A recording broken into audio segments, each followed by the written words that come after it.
नमस्कार, बुलेटिन में आपका स्वागत है। मैं हूं आपके साथ मोनिका सिंह राणा। बुलेट की रफ्तार से हम आपको दिखाएंगे देश और दुनिया के साथ ही प्रदेश की खबरें। तो आइए देखते हैं तेज रफ्तार में खबरें। मथुरा में सीएम योगी ने रैली को संबोधित कर लोकसभा प्रत्याशी हेमा मालिनी के प्रचार किया। उन्होंने कहा कि हेमा मालिनी के पास विकास का विजन है। ब्रजवासियों ने एक अच्छे प्रतिनिधि को चुना। सीएम ने कहा, मथुरा में विकास की योजनाएं तेजी से आगे बढ़ी है। ब्रज क्षेत्र विकास की नई ऊंचाइयों को छू रहा है। मथुरा वृंदावन को नगर निगम बनाया। गंगा पर बोलते हुए सीएम योगी ने कहा, आज गंगा मैया निर्मल और अविरल है। प्रयागराज कुंभ में 24 करोड़ श्रद्धालुओं ने स्नान किया। कुंभ में हेमा मालिनी ने गंगा की अविरलता पर प्रस्तुति भी दी। पिछली सरकारों पर हमला बोलते हुए सीएम ने कहा, सपा बसपा सरकारों में गुंडा टैक्स वसूला जाता था। अपराधी आज जेल में है या फिर उन्होंने प्रदेश छोड़ दिया है। कई अपराधियों का राम नाम सत्य हुआ।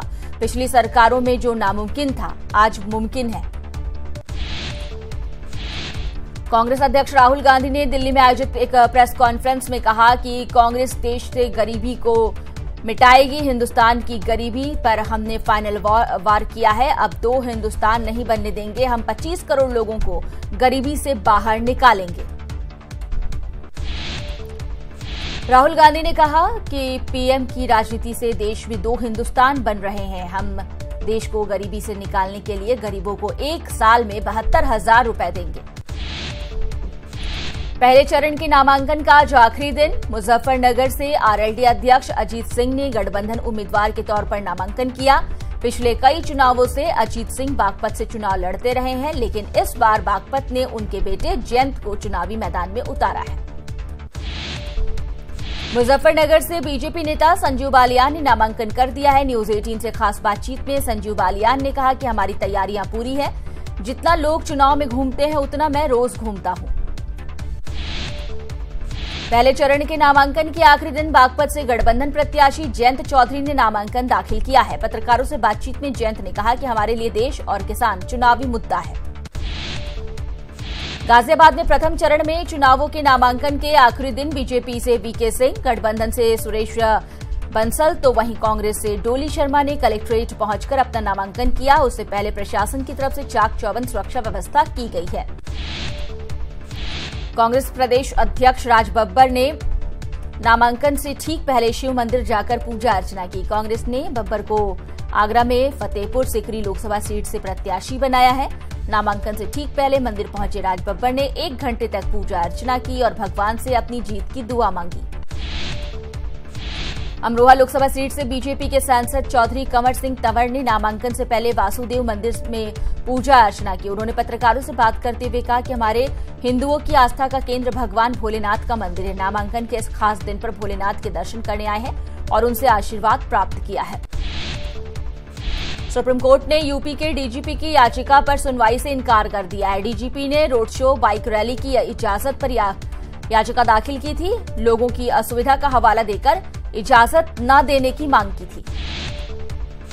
मुलायम सिंह यादव और अखिलेश के खिलाफ आय से अधिक संपत्ति का मामला में सुप्रीम कोर्ट ने सीबीआई को नोटिस जारी किया है। सुप्रीम कोर्ट ने सीबीआई से 2 हफ्ते में जवाब मांगा। विश्वनाथ चतुर्वेदी ने सुप्रीम कोर्ट में याचिका दायर की। सुप्रीम कोर्ट ने सीबीआई से पूछा कि सीबीआई ने सुप्रीम कोर्ट के आदेश 2007 और 2012 के तहत क्या कार्रवाई की।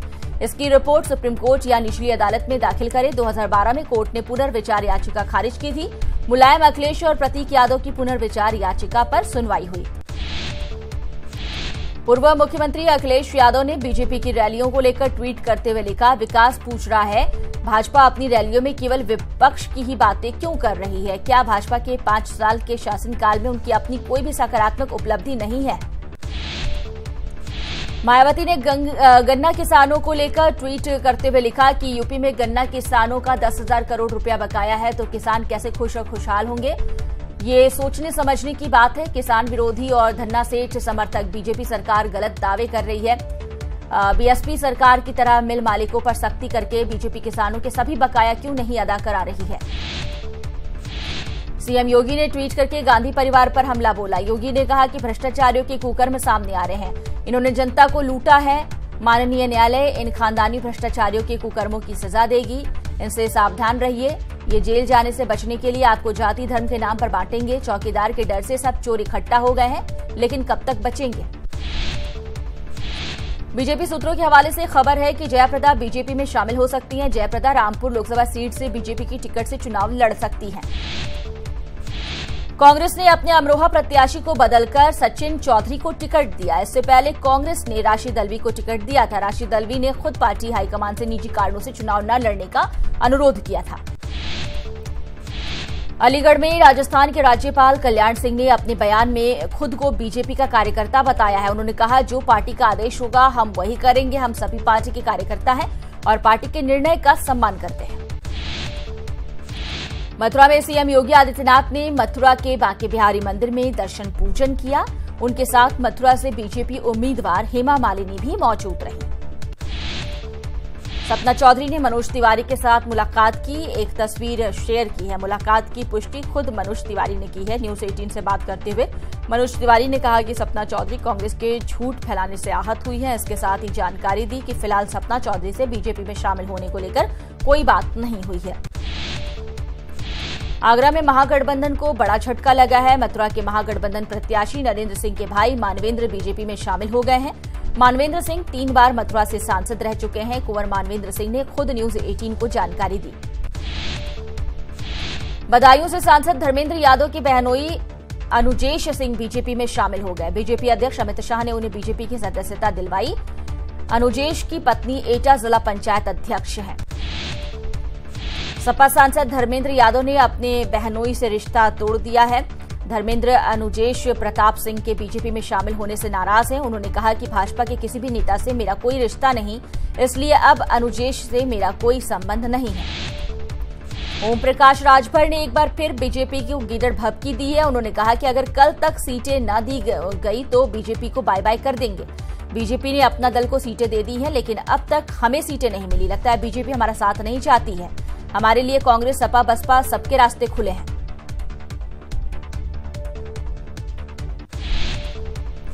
गंगा यात्रा के बाद प्रियंका गांधी अब अयोध्या में रोड शो के साथ यूपी के दौरे के लिए तैयार हैं। प्रियंका गांधी कल इस दौरे की शुरुआत लखनऊ से करेंगी।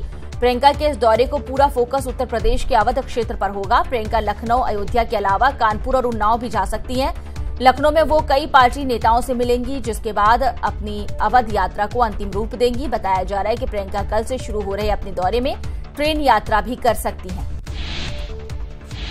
प्रियंका गांधी के दौरे पर यूपी के मंत्री मोहसिन रजा ने बड़ा हमला बोला है। मोहसिन ने सवाल किया कि प्रियंका अयोध्या क्यों आ रही है। अयोध्या तो श्रीराम की जन्मभूमि है। श्रीराम के अस्तित्व पर सवाल उठाने वाले लोग अयोध्या क्या तलाश करने आ रहे हैं। प्रियंका अयोध्या क्यों जा रही है। फिरोज जहांगीर की पोती श्री राम की जन्मभूमि है। श्री राम के अस्तित्व पर सवाल उठाने वाले लोग वहां क्यों जा रहे हैं। गाजियाबाद कोतवाली थाना क्षेत्र में प्रसिद्ध साईं उपवन में प्रेमी प्रेमिका की लाश मिली है। आशंका जताई जा रही है कि प्रेमी ने पहले प्रेमिका को गोली मारी और फिर खुद को भी गोली मार ली। वहीं दूसरी ओर एक स्थानीय युवक का कहना है कि उसने फायरिंग की आवाज सुनी थी और एक तीसरा शख्स भी उस जगह पर देखा गया था। गाजियाबाद में मॉर्निंग वॉक पर निकले रिटायर्ड हेड कांस्टेबल की अज्ञात बदमाशों ने गोली मारकर हत्या कर दी। शब्बर जैदी रिटायरमेंट के बाद प्रॉपर्टी डीलर का काम करता था। पुलिस मामले की जांच में जुटी है। बरेली के इज्जत नगर थाना क्षेत्र के पिरबहोड़ा गांव में बीती रात कार से कुचलकर एक युवक की मौत हो गई। उसके बाद युवक के परिवार वालों ने शव को सड़क पर रखकर प्रदर्शन करना शुरू कर दिया। उनका आरोप है कि शराब के नशे में पुलिस वालों और उनके साथ बैठे स्थानीय मुखबिर ने युवक की जान ली है। कानपुर देहात के सट्टी थाना क्षेत्र में सपा कार्यकर्ताओं ने दलित नाबालिग को लाठी डंडों से जमकर पीटा। पिटाई के बाद राहगीरों ने घायल को थाने में पहुंचाया, जहां पुलिस ने परिजनों को सौंपकर इलाज के लिए अस्पताल में भर्ती कराया। 3 दिन बाद पुलिस ने घायल को अस्पताल से उठाकर जेल भेज दिया और पीटने वाले दबंगों पर पुलिस ने अब तक कोई कार्रवाई नहीं की है। आगरा के डौकी थाना क्षेत्र में लखनऊ एक्सप्रेस वे पर यात्रियों से भरी एक बस बेकाबू होकर अचानक पलट गई, जिसमें करीब 25 सवारियां घायल हो गईं। बस लखनऊ से दिल्ली जा रही थी। घायलों को निजी और सरकारी अस्पताल में भर्ती कराया गया है। गाजियाबाद में एक बार फिर पुलिस और बदमाशों के बीच मुठभेड़ हुई है। गाजियाबाद के सिहानी गेट थाना क्षेत्र के लोहिया नगर इलाके में पुलिस और बदमाशों की मुठभेड़ हुई। मुठभेड़ में एक बदमाश अजय को गोली लगी, जबकि एक सिपाही वीर सिंह भी घायल हुआ है। ललितपुर में गौशालाओं की स्थिति काफी खराब बनी हुई है। पशुओं के लिए बनाई गई गौशालाएं चारा पानी के अभाव में कब्रगाह के रूप में बदलती जा रही है, जिसकी वजह से जिले की मड़वारा, अमरपुर, मंडी, देलवारा समेत बड़ौगा डांग की गौशालाओं में रोजाना अन्ना पशुओं की मौत हो रही है। गोरखपुर में लोकसभा चुनाव को लेकर मतदाताओं को जागरूक करने के लिए जिला प्रशासन द्वारा मतदाता जागरूकता अभियान जोरों पर चलाया जा रहा है। जिला प्रशासन एलईडी वैन के माध्यम से लोगों को जागरूक कर रही है। प्रयागराज में कार ड्राइवर ने धोखे से महिला को शराब पिलाकर उसके साथ दुष्कर्म की घटना को अंजाम दिया। महिला की हालत बिगड़ने पर कार चालक उसे छोड़कर फरार हो गया। हरिद्वार से बीजेपी प्रत्याशी रमेश पोखरियाल निशंक ने अपना पर्चा भरा। उनके साथ मुख्यमंत्री त्रिवेंद्र सिंह रावत, शहरी विकास मंत्री मदन कौशिक भी मौजूद रहे। निशंक का मुकाबला कांग्रेस के अम्बरीश कुमार से होगा। अल्मोड़ा से बीजेपी के प्रत्याशी अजय टमटा ने अपना नामांकन किया। अल्मोड़ा से ही कांग्रेस के प्रदीप टमटा भी ताल ठोक रहे हैं। कांग्रेस प्रत्याशी प्रदीप टमटा ने भी आज ही अल्मोड़ा सीट से अपना नामांकन किया। नामांकन के बाद उन्होंने कहा कि राहुल गांधी के नेतृत्व में इस बार कांग्रेस की सरकार बनेगी। रुद्रपुर में नैनीताल से बीजेपी प्रत्याशी अजय भट्ट ने नामांकन किया। अजय भट्ट के साथ मंत्री यशपाल आर्या भी मौजूद रहे। नामांकन के दौरान निवर्तमान सांसद भगत सिंह कोश्यारी, विधायक राजकुमार ठुकराल, पुष्कर धामी, राजेश शुक्ला मौजूद रहे। रुद्रपुर में आज पूर्व सीएम हरीश रावत ने कांग्रेस की टिकट पर अपना पर्चा भरा। हरीश रावत नैनीताल सीट से चुनाव लड़ रहे हैं। उनका मुकाबला बीजेपी के प्रदेश अध्यक्ष अजय भट्ट से होगा।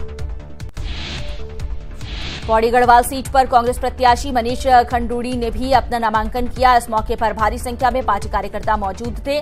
कांग्रेस के कई पूर्व विधायक भी नामांकन में मौजूद रहे। केदारनाथ विधायक मनोज रावत भी नामांकन में शामिल हुए। पूर्व विधायक एसएस नेगी और राजेंद्र भंडारी प्रस्तावक, पूर्व विधायक जीतराम और गणेश गोदियाल भी प्रस्तावक रहे। उत्तराखंड में कांग्रेस के प्रदेश प्रभारी अनुग्रह नारायण सिंह ने कहा कि चुनाव में बीजेपी राष्ट्रवाद की बात तो कर रही है, पर राष्ट्रवाद होता क्या है ये बीजेपी को पता नहीं। उन्होंने कहा कि राष्ट्रवाद कोई पगड़ी नहीं है जिसे पहना और उतार दिया। वहीं बीजेपी का कहना है कि राष्ट्रवाद उनकी पार्टी का मुख्य मुद्दा है और बीजेपी को राष्ट्रवाद के लिए कांग्रेस के सर्टिफिकेट की जरूरत नहीं है। रुद्रप्रयाग विधायक भरत चौधरी लोकसभा चुनाव में खुलेआम आचार संहिता का उल्लंघन कर रहे हैं। भाजपा विधायक भरत चौधरी लोकसभा चुनाव प्रचार में अपनी गाड़ी पर विधायक लिखकर घूम रहे हैं। यह हाईकोर्ट के आदेशों का उल्लंघन तो है ही, साथ ही आचार संहिता का भी उल्लंघन है। टिहरी के सीमांत घनसाली और नई टिहरी के 7 गांव में सड़क नहीं पहुंचने से आक्रोशित ग्रामीणों द्वारा चुनाव बहिष्कार का ऐलान किया गया है, जिस पर जिला निर्वाचन अधिकारी द्वारा गांव में अधिकारियों की टीम भेजी जा रही है और ग्रामीणों से वोट करने की अपील की जाएगी। खटीमा के सुरई रेंज में ड्रोन की मदद से वन विभाग द्वारा मगरमच्छों की गणना की जा रही है। इससे पहले वन विभाग द्वारा कर्मचारियों की टीमें बनाकर मगरमच्छों की गणना करवाई जाती थी, जिससे मगरमच्छों के अंडों को काफी नुकसान पहुंचता था। लेकिन इस बार पहली बार ड्रोन की मदद से खटीमा के सुरई रेंज में मगरमच्छ की गणना का काम चल रहा है।